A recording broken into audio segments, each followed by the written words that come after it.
Another day, another basketball stories na naman ang pagkikwentuhan natin.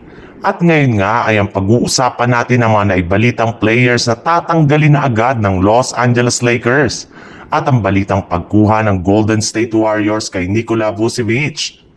Kasabay nga ng pagtatapos ng season para sa Los Angeles Lakers ay may ilan na rin naman nga sa kanilang mga players ang tuluyan ng magpapaalam at hindi na makakabalik pa sa kanilang lineup kagaya na lang ni Alex Len, Markieff Morris at higit sa lahat si Jackson Hayes na kahit man nga malaki ang naiambag sa regular season ay hindi pa rin naman nga nila ito pababalikin. Gagamitin na lang naman nga daw po nila ang pwesto nito upang makakuha sila ng mas magaling at mas malakas na sentro either sa trade market man yan o sa free agency. Literal nga na tinanggal na ng Lakers si Hayes sa kanilang kupunan as soon as magtapos na ang kanilang kampanya. Hindi na rin naman nga dito nakaligtas si Alex Len na halos wala rin namang naiambag sa kanilang kampanya ngayong season.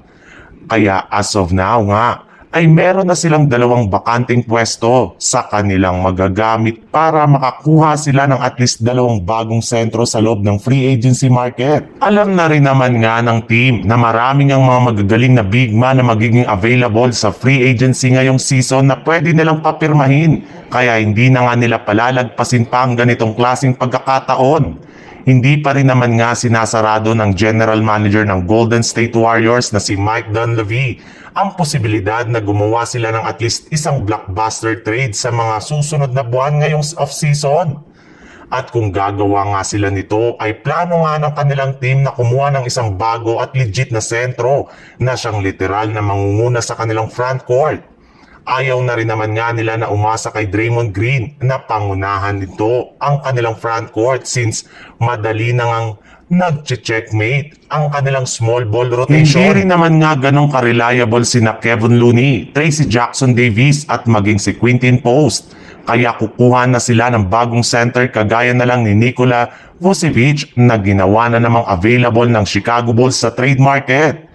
Kung inyong ang matatandaan, sinubukan nga itong kunin ng GSW ng nagdaang trade deadline at ngayon nga na available ulit ito ay hindi na nga nila sasayangin ng ganitong klaseng oportunidad dahil i-offer na nga agad nila sa Bulls ang kanilang player na si Jonathan Kuminga at ilan sa kanilang mga natitirang future draft pick.